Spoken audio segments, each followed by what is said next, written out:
Bom, gente, então, né, nós já deu Olá. horário, vamos começar, né?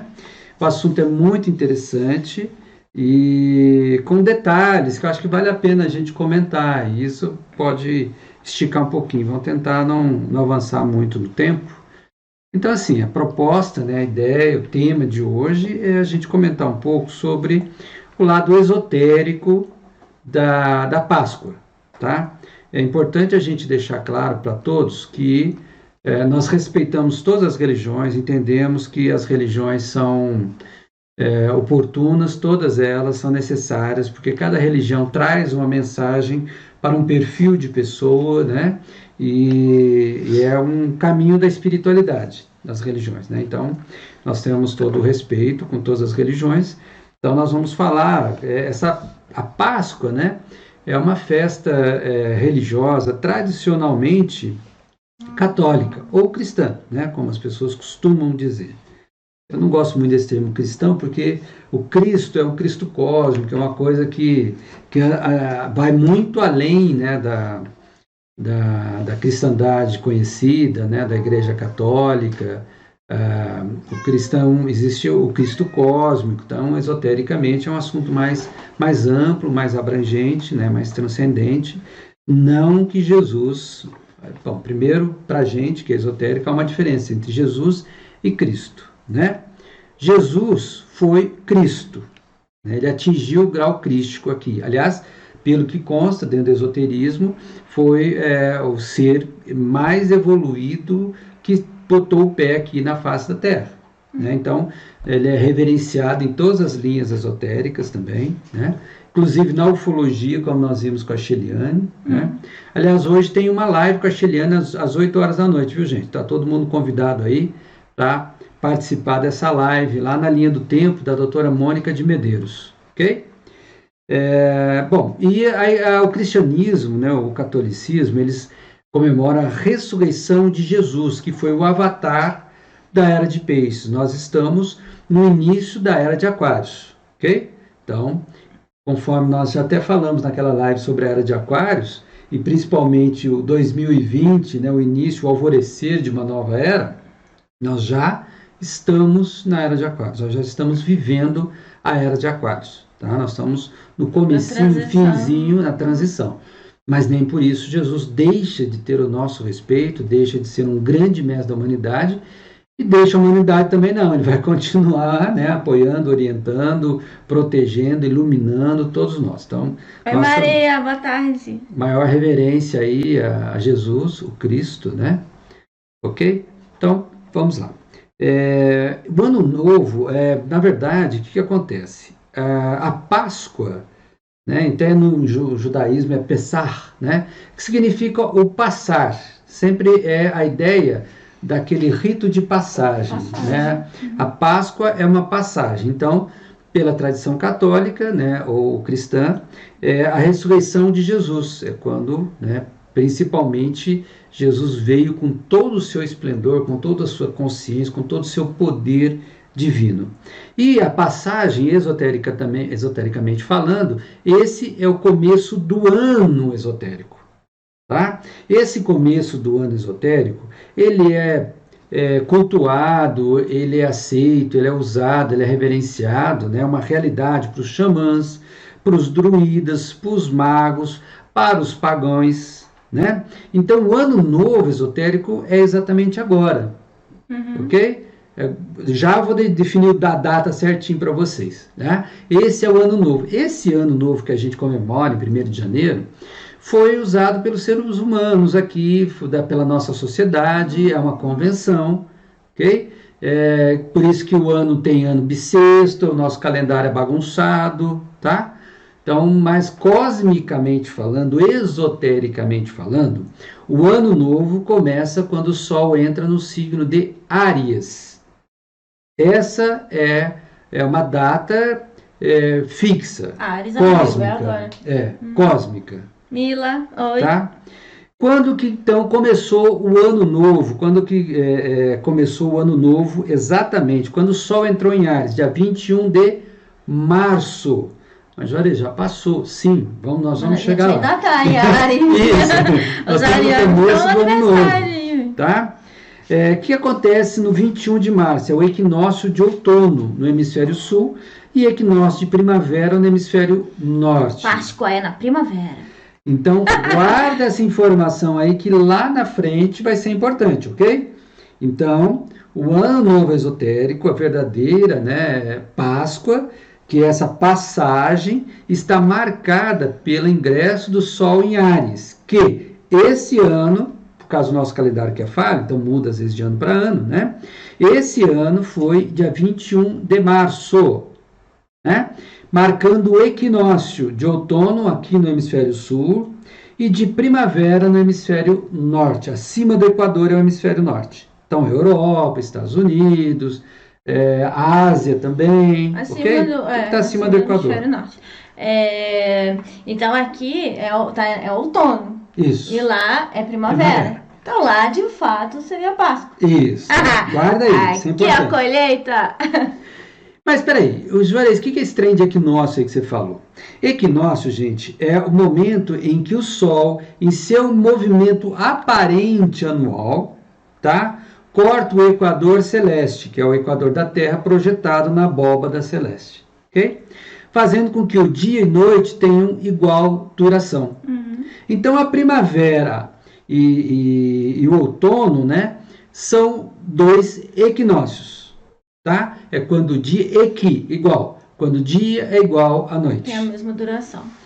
No esoterismo existe até uma expressão que foi cunhada, muito conhecida, que é o equinócio dos deuses. Então são datas muito importantes. Assim como no dia. No dia nós temos horários também que são mágicos. Que nem 6 horas da tarde, Sim. 6 horas da manhã, meio-dia, meia-noite, né? São horários mágicos, são horários onde tem portais, digamos assim. É considerada a hora mágica porque é onde mistura o dia e noite, noite e dia. Então, como se tivesse a mistura dos dois, então por isso que é a hora mágica.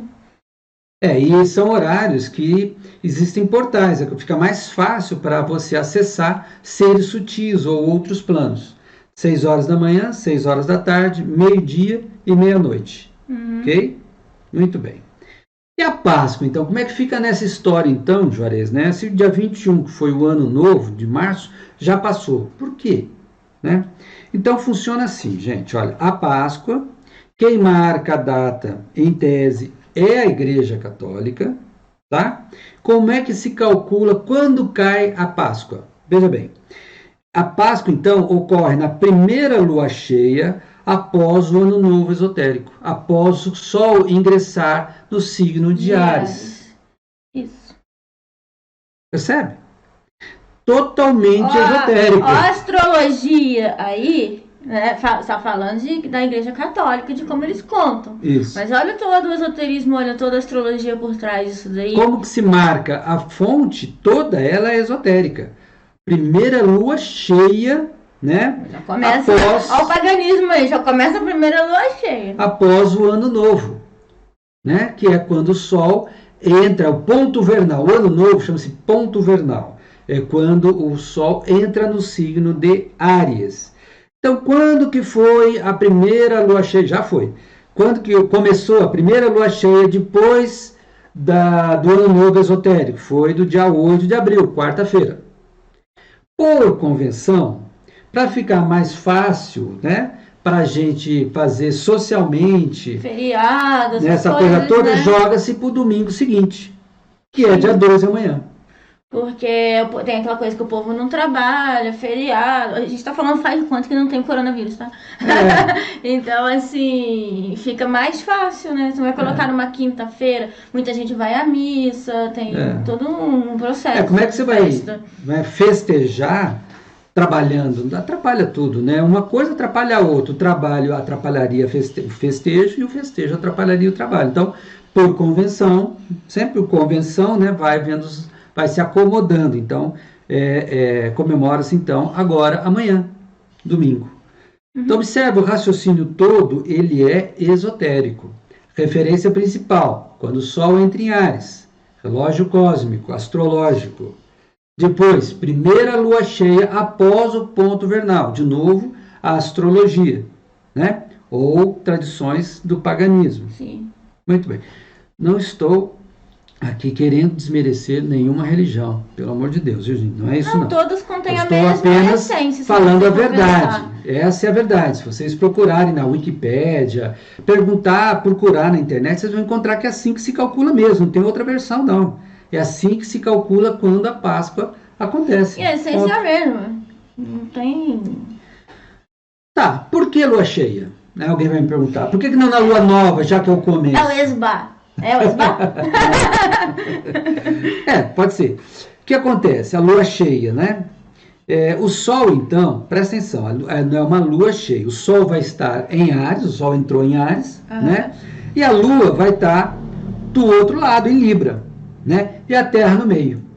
Lua cheia sempre é uma oposição de Sol e Lua. O Sol, nesse caso aqui, vai estar em Áries, a Lua em Libra e a Terra no meio, recebendo toda a influência solar e toda a influência lunar também.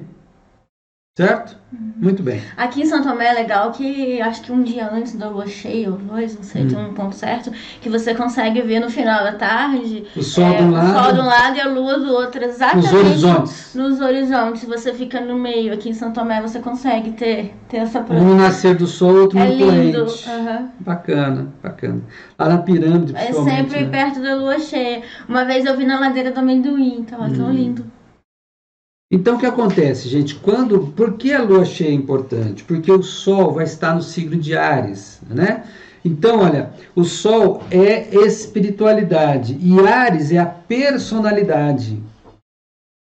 Quem que é Jesus? Jesus não é o Deus que se fez homem e o homem que se fez Deus, né? Então, a ideia do Sol em Áries é exatamente isso, né? Dessa divindade, desse ser, dessa luz, dessa verdade que vem até o plano físico. Áries, ele analoga o nosso corpo físico, a nossa personalidade. Então, em tese, nesse momento, quando o Sol está em Áries, as pessoas, de um modo geral, tendem a ter essa luz maior. É claro que pode pegar o lado negativo, no sentido de ser violento, de ser egoísta, né, de ser encrenqueiro, revolucionário, que são as oitavas inferiores. Aí não é a espiritualidade elevada, não. Pega só a energia, né? A espiritualidade elevada do Sol em Áries traz exatamente a simbologia de Jesus, o Cristo, que é o Cordeiro de Deus. Áries, qual é o símbolo de Áries? Não é o carneiro? É o carneiro. Então, é o Cordeiro, certo? Então, olha, o Sol em Áries, então é o Cordeiro, né? Então, nós representando como filhos de Deus. Né? E agora, na Era de Aquários, é muito importante essa simbologia. Por quê? Porque, segundo as informações, acabou a Era de Osíris, acabou essa coisa da gente ficar pedindo para Deus Pai, para Deus a Mãe, como se fosse uma criança carente, dependente. Não. Nós já atingimos, em termos de humanidade do planeta Terra, a maturidade ou a adolescência, no mínimo.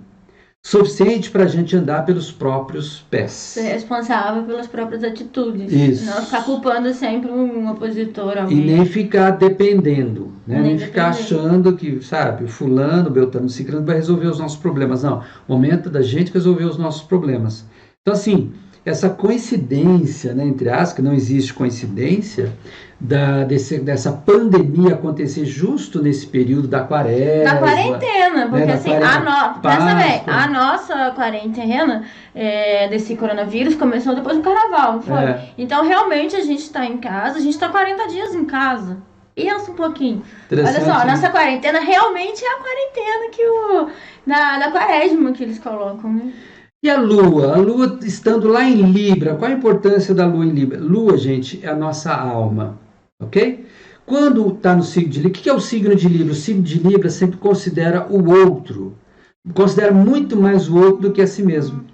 Então, quando a Lua está em Libra, a pessoa tem empatia, é uma pessoa que está preocupada com o outro, que quer contribuir com o outro, que só vai se sentir bem quando o outro também estiver bem. Então, observa, né, que é uma configuração astrológica planetária extremamente elevada, transcendental, positiva, altruística, cidadã, né, e espiritualizada. Olha que bacana. É legal, né? Você vai juntando todos os fatos e vê que é uma coisa só. Muito legal. E assim, lá para os antigos, lá atrás, muito lá atrás, né? O sol ele era usado para a reprodução dos animais. E a lua era usada, observava, para a semeadura e a colheita dos vegetais. Até hoje é assim. Né? Uhum. Então, os antigos sabiam, tinham essa sabedoria que vem lá de trás. O pessoal que planta aí, agro e tal, sabe disso, né? Que eu não entendo muito de plantio, assim. Mas o pessoal sabe disso. O pescador também tem a lua, tá? Então, tudo que tá em relação com a terra e com a água, com o mar, assim, a lua. Sempre vai observando a lua, entendeu? Então, tem épocas de plantio, tem luas, né? Tem tudo isso. Então, nós estamos falando, né, da lua cheia, que é usada para definir a Páscoa, a primeira lua cheia, após o Ano Novo cósmico ou esotérico, né? Que essa é uma tradição antiquíssima, gente, antiquíssima, tá? É da época, vem desde a época do Homem das Cavernas, tá? Exatamente. Onde eles usavam, como eu falei, o sol para a monta dos animais, né? Eles observaram, sabe aquela coisa, mas naquele período é bom, né? E também para o plantio e a colheita, também na observação, tal período é melhor, tal período é pior. Eram os pagãos. E o que eram os pagãos? Eram homens do campo, pessoas do campo. Né? Então, o pagão é a pessoa do campo. Então, era aquele que trabalhava com as ervas, que faziam a ordenha, que plantava. Então, esses eram os pagãos. Isso. O que é paganismo, gente? Às vezes as pessoas usam esse termo, pagão. Como se fosse uma coisa... Como se fosse coisa do diabo, né? Como se fosse algo assim, totalmente contrária. Na época do paganismo mesmo, nem diabo existia. Não. Então, peraí. Paganismo, gente, é a devoção religiosa do homem do campo à vida presente na natureza. Devoção à natureza. Né? Porque nós dependemos da natureza para estarmos vivos. Sim. É a natureza que nos dá o alimento, seja vegetal, seja animal. É a natureza que nos dá a água, é a natureza que nos dá o ar. Né? O sol que traz a vida. Exatamente, a natureza que nos dá o sol, que ilumina, que aquece. Traz a chuva para abençoar o campo. Né? Gente, tudo é a natureza. Então, quando fala de pessoas do campo, paganismo, é isso, não é nada, nossa, não. Isso existe desde o princípio, antes de existir qualquer religião. Que você possa imaginar, mesmo as mais antigas de 6.000 anos, sei lá quanto, isso sempre existiu, isso existia já. Sim. Então, assim, o paganismo é a religião mais, não vou contar religião, antiga. Mas assim, a tradição mais antiga, que antigamente não tinha o nome religião. A tradição espiritual mais antiga que existe no planeta, né? Nosso local aqui, no planeta. Entendeu? E todos, cada um dava um nome, tinha uma cultura, um era índio, o outro era nórdico, não sei. Vamos botar assim. Mas todos tinham a mesma essência, o mesmo cuidado com a natureza, a mesma devoção pelo sol que dá a vida, pela lua que tem influência em tudo quanto é coisa, inclusive no corpo da mulher. Por exemplo, a mulher quando ficava grávida e ia ter o filho, eles contavam 13ª lua, não passava disso, fazia uma conta lá de lua. Então, assim, gente, se você for pegar todos os fatos, tem tudo a ver. Aí, você me pergunta, Jonas, então o paganismo é uma tradição espiritual melhor do que as outras? Não, não é. Não tem melhor ou pior. Mas também não é a pior. Tá?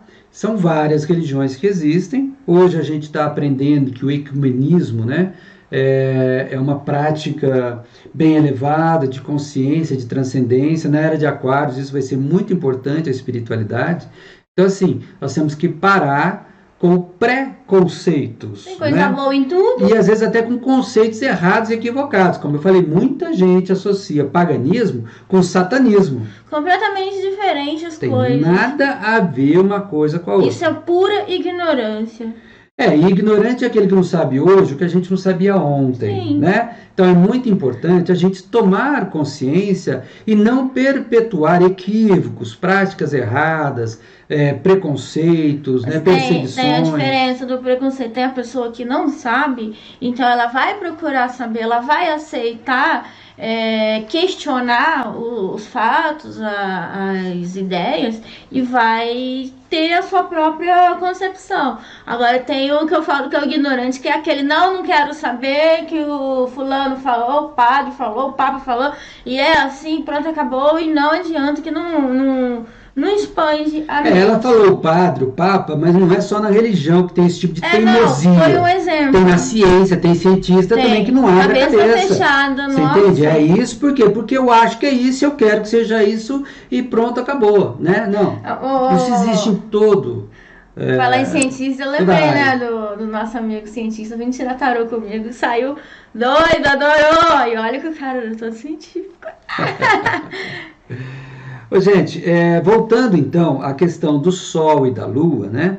Aquilo que eu falei, o Sol no signo de Áries, né, seria aquela presença divina dentro da pessoa, de nós mesmos. Por isso que esse momento da Páscoa é um momento de espiritualidade, sim, com certeza.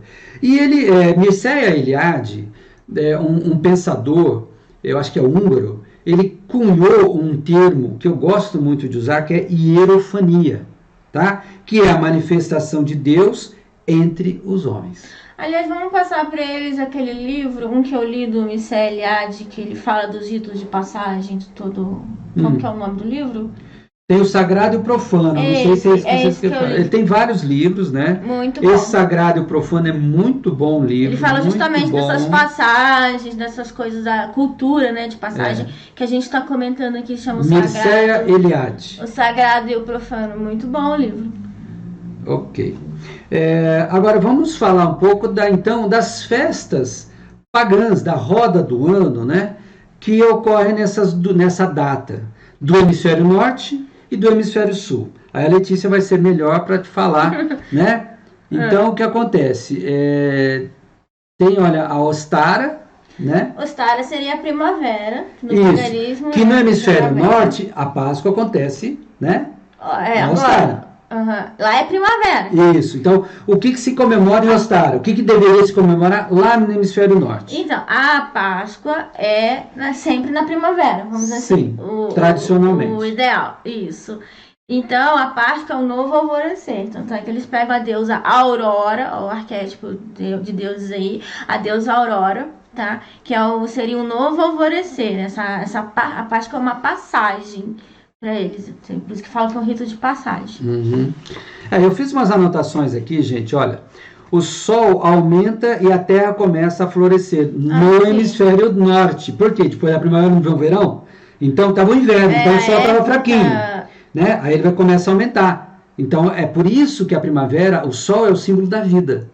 Sim, né? E a primavera é época de renovação. Você vê que tem muito passarinho, as flores desabrochando. É só você olhar para a natureza, tá? Que fica fácil você ver a primavera, tá? As cores, os animais se preparam para acasalar. Então tem a primavera é juventude, entendeu? Inclusive com os animais, a natureza, onde ela se renova. Pela tradição, esse Ostara, lá no hemisfério norte, a primavera também é conhecido como Festival Luz da Terra. Luz da Terra, de novo, né?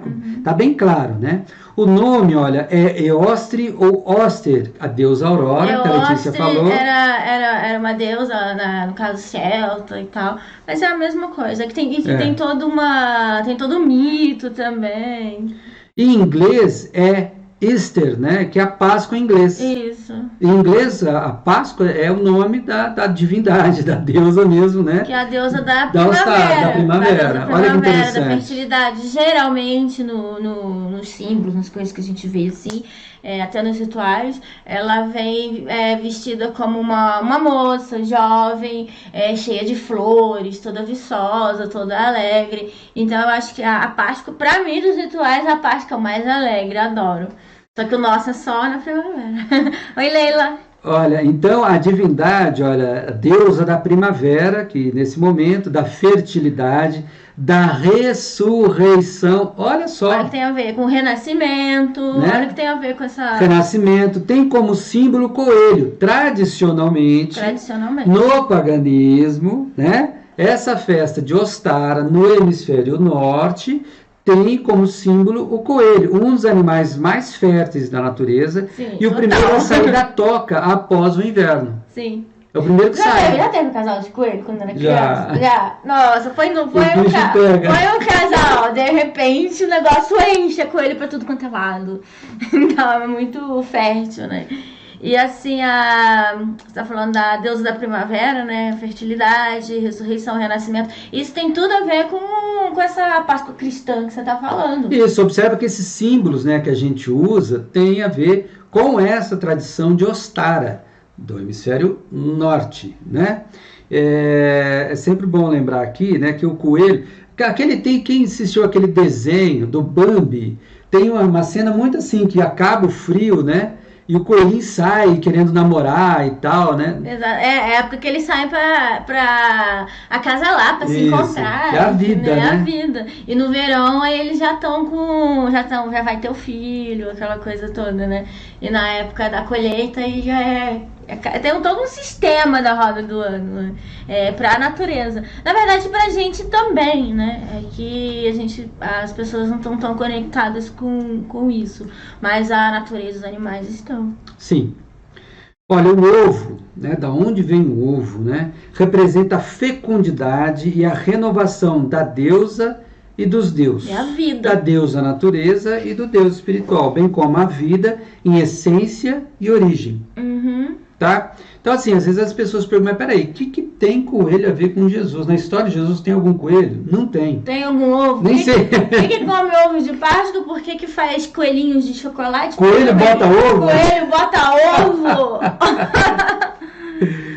Olha, pela tradição de Ostara, né? A primavera é o despertar da terra com sentimentos de equilíbrio e renovação. Olha, equilíbrio, que eu te falei, a questão, né, da cidadania, da empatia. Não né? houver primavera, acabou o equilíbrio da roda, então precisa ter. E tem uma época de primavera, logo depois que entra, vocês podem reparar. Caso não tenha, porque o clima tá estranho. Tá? Vai ter diferenças aí. Tem uma semana, às vezes 2 semanas, que fica chovendo, aquela chuvinha direto. Isso é o quê? É a chuva da fertilidade da primavera. Repara, quando a primavera quer entrar, repara. Vai ficar, às vezes atrasa um pouco, às vezes não, porque depende muito do nosso sistema aqui. Mas sempre na primavera existe 1 ou 2 semanas que chove direto. Tá? Isso é para fertilizar o solo da vida. Olha, na primavera, as flores e borboletas se desabrocham, né? E toda a magia da natureza se mostra ao homem. Lembrando, né, que a borboleta é o renascimento, ela estava no casulo. Cadê ela aqui? O normal da borboleta, né, ela está no casulo, depois ela sai. Então a primavera é a estação, né, onde as borboletas aparecem mais. Sim, com então, assim, é o renascer, tem a ver com essa ressurreição de novo, né? E com aquela ideia também da fênix, da ave fênix, né? Que se renova, que renasce. Sim. Tem, assim, várias tradições, gente. Observa que existe, assim, a simbologia está presente em várias tradições, né? Olha, então a primavera, Ostara, ou a Páscoa no hemisfério norte, é o momento de aproximação e amor entre a deusa, lua, e o deus sol, né? Estão representando os dois. Pois é um período de igualdade, um não está mais do que o outro, e equilíbrio entre as forças da natureza. O ovo simboliza a fertilidade, é o símbolo de toda a criação, né? Essa coisa do ovo é muito interessante, é o princípio de vida, gente. A célula é uma célula só que sai toda a vida. Então, é o princípio da vida, é o ovo. Quem fez primeiro o ovo, a galinha? Oi Leila e Maurício, Paulo, Claudete. Então, o coelho também é um símbolo importante com a deusa Eostre. Agora, e nós, aqui no Hemisfério Sul? Aqui a gente comemorou, ou comemora, né, no dia 21 de março, o Mabon. Mabon. Fala um pouquinho do Mabon. O Mabon É a segunda colheita, né? Porque tem toda a roda do ano. Eu escrevi um artigo sobre isso, depois você pode colocar lá para eles, pro link, né? Coloquei da roda do ano inteira, tá? Então, o Mabon é a segunda colheita. Eu falo que você pode olhar que o milho está sendo todo colhido, tá? Então, essa é a época de colher o milho. Tem a primeira colheita, que é o Lamas, né? E a segunda colheita. Tem a cornucópia. Vocês sabem o que é uma cornucópia? Explica para eles a origem da cornucópia. Deixa eu... Tá nas minhas anotações aqui. Você dá o pau, mas... que tem tudo a ver com o Mabon, que seria a entrada do outono. Nós estamos no outono. Nós estamos no outono. No hemisfério norte, eles estão na entrada da primavera, tá? Olha, então, o nome Mabon vem do deus celta, também conhecido como Angus, que é o deus do amor. Então também é uma festa de amor, o Mabon. Festa de amor e luz. Né? A cornucópia, olha, a cornucópia é o símbolo representativo da fertilidade, riqueza e abundância. Tá? Cornucópia, gente, sabe o chifre da cabra, vaca, né? ou da vaca, no caso da história lá grega, é uma vaca.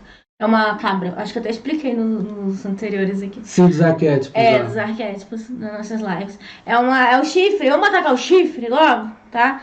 E aí foi é um chifre, só que gigante, né? E ali sai todas as frutas, alimentos, eternamente sair alimentos dali. É símbolo da prosperidade. Segundo algumas tradições, sai os alimentos, outros sai dinheiros. É muito comum você ver moedas também, mas a ideia é da prosperidade, da fartura. E isso aí você vai comprar alimento. Então assim... Não, é que hoje é dinheiro para nós. Antigamente não era. O que importa era comida, é a fartura, simboliza a fartura. Tá, e simboliza a prosperidade, a abundância, tá? Isso que o chifre, que se chama cornucópia, na verdade, é chamado. Mas esse é um símbolo só esotérico? Não, gente, olha, hoje a cornucópia é o símbolo, simboliza a agricultura e o comércio. Várias câmaras de comércio, vocês vão ver a cornucópia. Além de compor o símbolo das ciências econômicas, economia. Quem estudou economia certamente viu a cornucópia em algum momento, em algum local, tá? Faz parte, né? Que é a ideia da prosperidade, que né, a ideia da economia é a prosperidade. Tem uma historinha grega, tá? Vamos voltar lá para a mitologia grega rapidinho. Tem uma historinha grega que o Zeus foi cuidado, até comentei já com vocês isso, Zeus foi cuidado pela cabra, a Malteia. Isso. E quando ele era pequenininho, ele brincando, sem querer, ele cortou o chifre Cortou fora. Cortou fora o chifre da cabra. E aí, como ele era um deus e tal, então pra se redimir eternamente daquele chifre, que era a cornucópia, ia sair essa coisa de abundância, de prosperidade. Então ficou um chifre eterno. Sagrado e próspero, né? Com todas as coisas da terra, de alimento, de tudo. Bacana, né? Gente, olha, o esoterismo, a gente trabalha muito com símbolos. E às vezes você fala assim, bom, chifre. Chifre é sinônimo do diabo. Não, antes de existir esse arquétipo do diabo já existia o lance do chifre. Por exemplo, existem várias bíblias que simbolizam Moisés com chifre. Até na Bíblia mesmo. Os reis antigos também, alguns tinham chifres. Consta na própria Bíblia que o chifre é sinônimo de poder. Lucidez e poder. Tá? Voltando a essa mitologia do chifre da cabra, né? Ela é dupla também, é muito interessante você observar isso, que externamente o chifre é um símbolo fálico, né? Parece um membro masculino, um membro sexual masculino. Porém, o interior, aquele oco, é como se fosse o útero feminino. Então, ele é um símbolo que traz em si, sintetiza também tanto o sol, que é masculino, quanto a lua. Sim. E a deusa da fortuna, depois vocês dão uma olhada no desenho aí, não importa as variações de desenho, a deusa da fortuna, ela sempre tem uma cornucópia nos braços ou perto dela. Isilda Leocinese, tudo bem? Então, sempre deusa da fortuna vem o quê? Uma cornucópia. Blá, blá. Na noite de Mabon, devemos pedir harmonia no amor e proteção para as pessoas que amamos, tá? Então, esse é um momento também. É o outono. Isso, que nós estamos aqui. Nós estamos aqui no atual, hemisfério sul, tá? Só para ressaltar. Tá? Olha, e esse momento nosso é a época do renascimento para manter o eterno ciclo do nascer, morrer e renascer. Ou seja, é para manter esse ciclo, tá? O morrer e renascer é lá na primavera, em Ostara, né? Que para nós é em setembro. É em setembro. Primavera, Páscoa primavera, tá? Que nem Natal é inverno, não põe isso na cabeça. Aqui, ó, senão Papai Noel vindo de sunga, né? Eu fiz um artigo sobre isso. Por que Papai Noel não vem de sunga? Né? Aqui, gente, a Leila tá falando que o brasão de Maria da Fé tem uma cornucópia. Que legal, Leila! Então, Maria da Fé é próspera. Pra quem não sabe, Maria da Fé é uma cidade aqui de Minas, tá? Cidade turística aqui. Turística, também, muito, uma gracinha. Aliás, é uma das cidades sagradas indicada pela Sociedade Brasileira de Obiose. Como São Tomé é uma das cidades sagradas aqui da região, né? Isso. Bom, gente, então assim, ó, vocês observam, né, que a Páscoa, então, é uma tradição eminentemente pagã, tá? Não foi criada há 2000 anos, a menos que isso, né? Não, há muito tempo, né? Só voltando, que é o paganismo, devoção religiosa do homem do campo, que são os mais puros, né? O homem do campo, a vida presente na natureza. Pelo esoterismo, a gente entende que Deus ninguém nunca viu e nem vai ver, tá? Porque o Deus, na verdade, ele é imanifesto. Quando ele se torna manifesto, ele se torna natureza. Ele é manifesto através da natureza. Então, se nós vamos encontrar Deus, nós vamos encontrar até através da natureza, do feminino universal. Eu contestei isso num sonho. Eu estava lúcida no sonho e contestei e falei, então o que é Deus? Aí, olha aquela nuvem, aquilo é Deus. Olha aquela pedra, aquilo é Deus. Olha aquela cachoeira, aquilo é Deus. Tudo que está ao seu redor é Deus. Olha só, aí eu falei, fazer o quê, né? Não tá errado, tá certo. Eu acordei com isso na cabeça e mudei minha concepção, assim, porque eu contestava, né? Tipo, cadê Deus? Tipo, ele tá em todo lugar, você que não vê, né? Aí eu lembrei daquela música Gita, de Raul Seixas, né? Uma música sensacional, né? Ele teve a lucidez de musicar, tornar um sucesso, um trecho do Rig Veda, hindu, né? Então, assim, o texto não é dele, o mérito dele é talvez numa adaptação, e principalmente na musicalidade e de transformar isso num sucesso. É uma verdade, um ensinamento, um conhecimento espiritual muito poderoso, né? A Gita, eu sou a luz das estrelas. Exatamente. Okay? É linda. Gente, assim, olha, só para a gente falar um pouquinho mais, como é bacana, dessa simbologia da Páscoa que a gente tanto fala, né? Coelho, né? Então, o coelho tem a ver com o hemisfério norte e representa a virilidade e a vida. Isso. Né? O ovo, ele representa, né, a nova vida. Antigamente era decorado. Sim, né? Sim, a gente faz ele até era hoje. Pintado. A gente faz nos rituais. Você pinta todo o ovo, às vezes pinta de coloridinho, com símbolos, o que você quiser. E as pessoas comiam isso na Páscoa, no hemisfério norte. Sim, a Luciene tá aí, não. A Luciene sabe disso.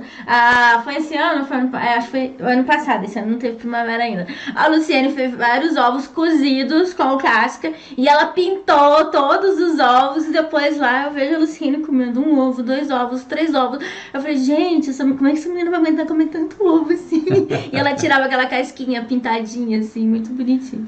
E ovo é uma bênção, né? É uma coisa assim, é um dos alimentos de proteína muito bom, muito importante que nós temos, né?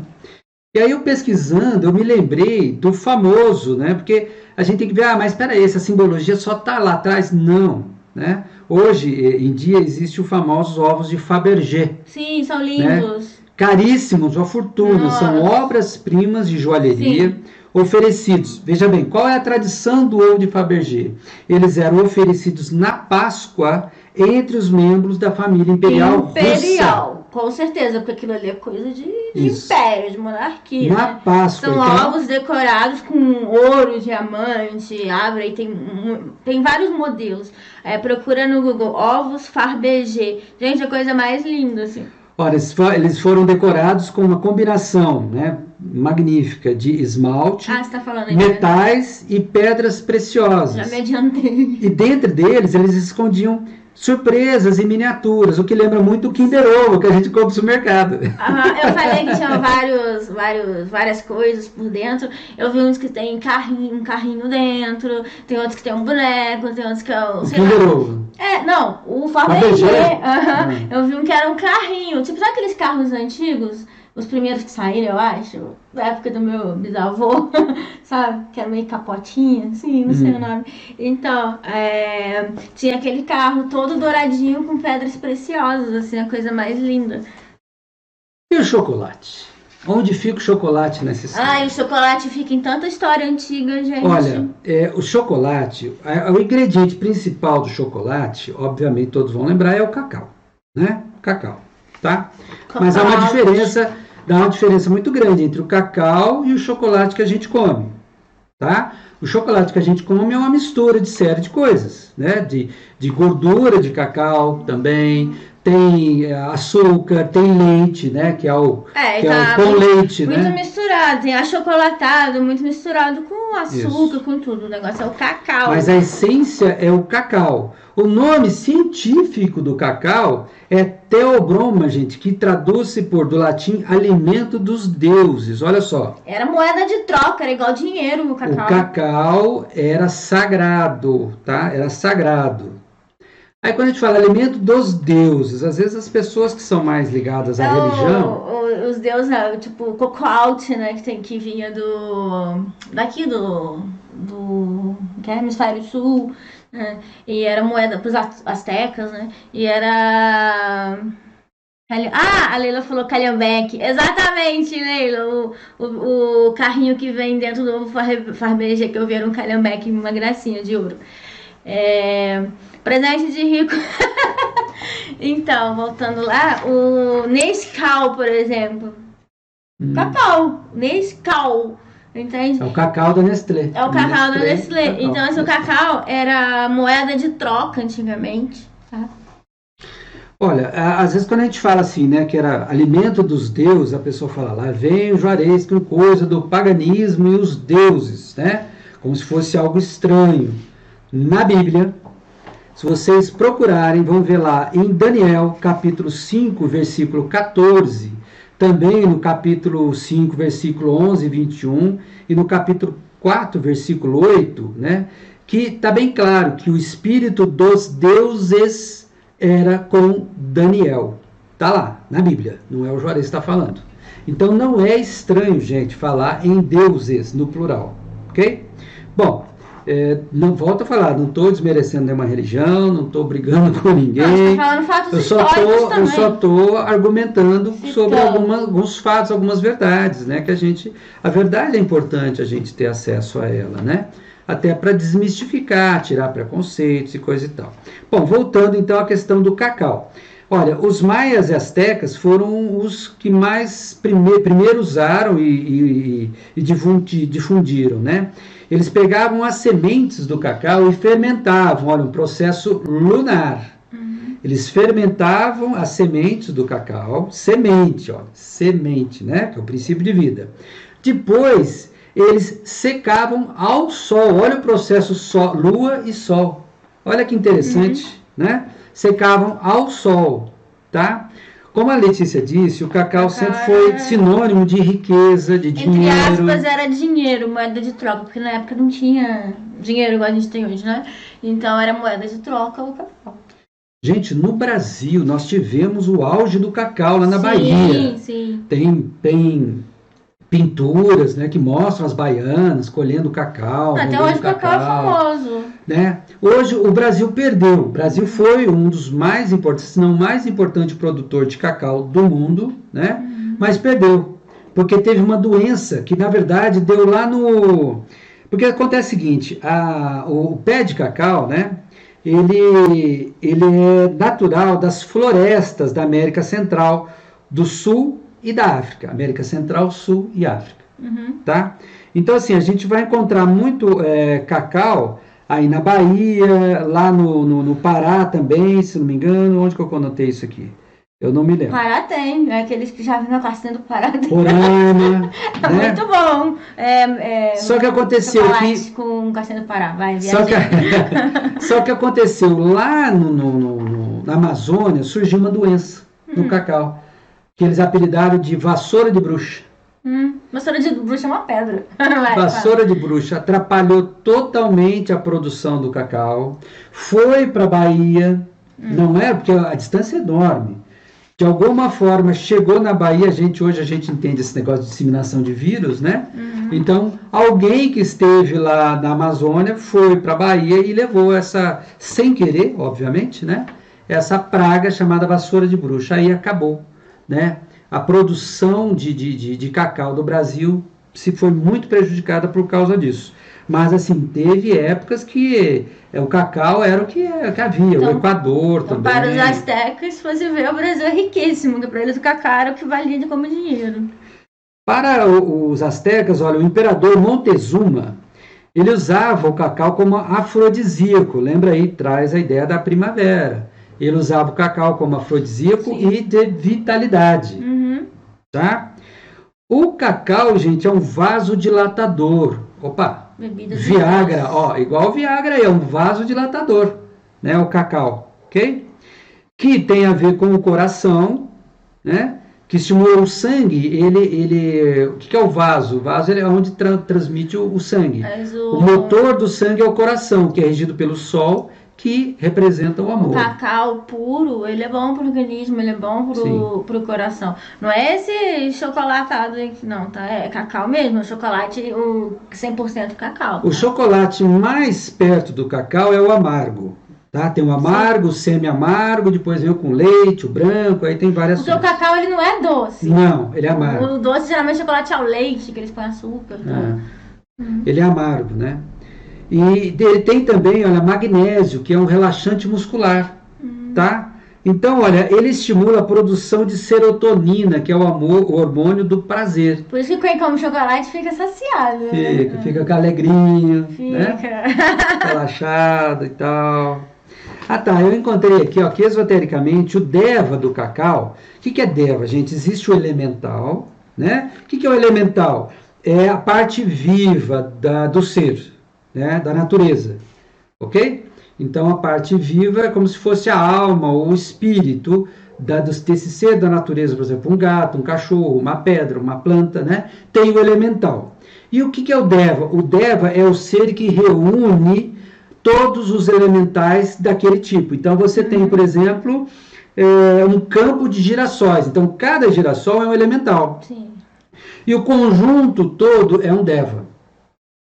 Tá? É um ser que agrega todas as características desse agrupamento, né? E o Deva, então, do cacau, ele é feminino e está muito ligado com o Tantra Yoga, que é um caminho da espiritualidade hindu usando a energia sexual, tá?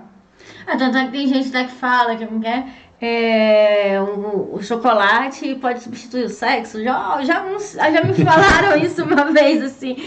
Porque, bom, tudo é produtor de serotonina, né?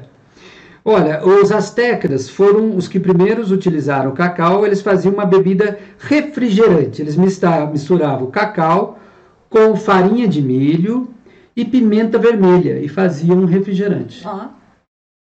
Estranho, né? Hoje é estranho pra gente. Não, mas tem o chocolate com pimenta, vai, que deve ficar parecido. Pode ser o milho, né? O milho é porque é o cereal daqui, da nossa região, entre aspas, que tu falando na América do Sul. Então, assim, o nosso cereal daqui é o milho. Os nossos índios da Amazônia, eles faziam uma bebida alcoólica do cacau. Pegava a polpa e fermentava. Os brasileiros logo na cachaça, né? Os espanhóis, olha, foram os primeiros na história que botaram mel para adocicar. Os espanhóis colocaram mel, baunilha e canela. Gente, deve ficar muito bom esse trem. Né? E no México, olha, para vocês verem como é tão importante, né, o cacau, como foi tão importante, o cacau era servido nas igrejas, dentro da tradição católica mesmo, né?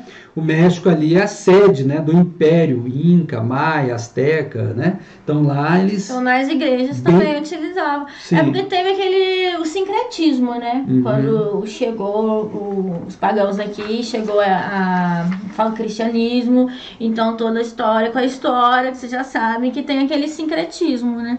Então isso é comum, tá? Pegar as festas antigas, né? E colocar no atual, fazer aquele sincretismo com a nova religião, nova receita, que foi o que aconteceu ideia. com a Páscoa, né? Vale a gente lembrar, né, que antigamente a Igreja Católica praticamente existia lá na Europa. Nem vou botar hemisfério norte, não, na Europa. Isso aconteceu com todos os lugares. Então, assim, eles adaptaram as tradições dos povos que eles conquistaram, né, para a cristandade. Por exemplo, não foi só os orixás, por exemplo, né?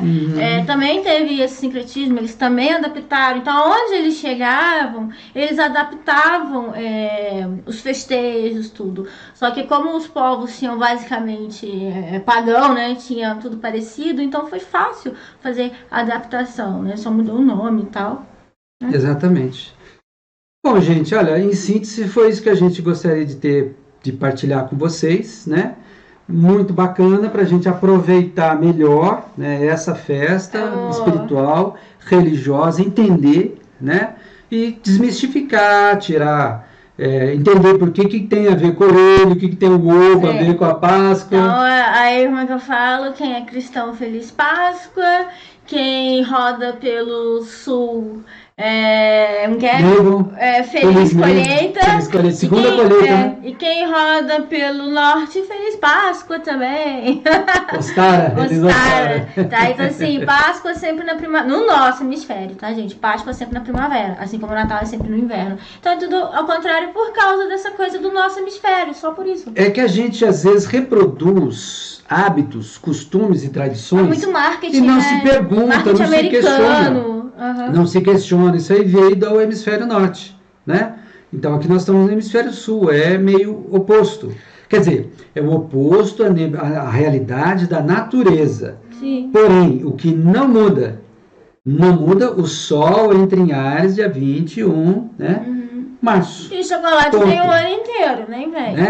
Ponto. Então, assim, de fato, o início do ano esotérico é em torno de 21 de março, né, quando o Sol entra em Áries, e a Páscoa é definida na primeira lua cheia, Sol em Áries, Lua em Libra, né, após o Ano Novo Esotérico. Super esotérico isso daí. Super esotérico, tá bom, gente? Então, de uma forma ou de outra, a essência fica a mesma. Valeu, Daniel. Gente, muito obrigado, né, por vocês estar conosco nessa transmissão, nessa live, nessa festa espiritual. Que todos aproveitem. Espero que nós tenhamos ajudado a aproveitar melhor, vocês entenderem melhor, né, as energias e também desmistificarem, tirarem falsas crenças, equívocos, saber um pouco mais, né, e a gente ajudando a não propagar equívocos, né, não propagar preconceitos, né, e coisas equivocadas, né? O conhecimento, a informação é luz, e a luz sempre é bem-vinda, né, e deve ser compartilhada com todos. Então agora segunda-feira, né? Segunda-feira a gente vai fazer a segunda parte dos arquétipos dos arcanos maiores do tarô, né? Os arquétipos mitológicos dos arcanos maiores do tarô. Tá bom? Contamos com vocês. 5 horas, 17 horas, aqui na mesma linha do tempo, bate local. Isso, então... Bom Ostara ou bom Mabon para vocês aí, tá? E com a família de vocês. De qualquer forma, momento de espiritualidade, de elevação, né? E de contemplação. Beijão no coração de todos. Tchau, tchau. Tchau.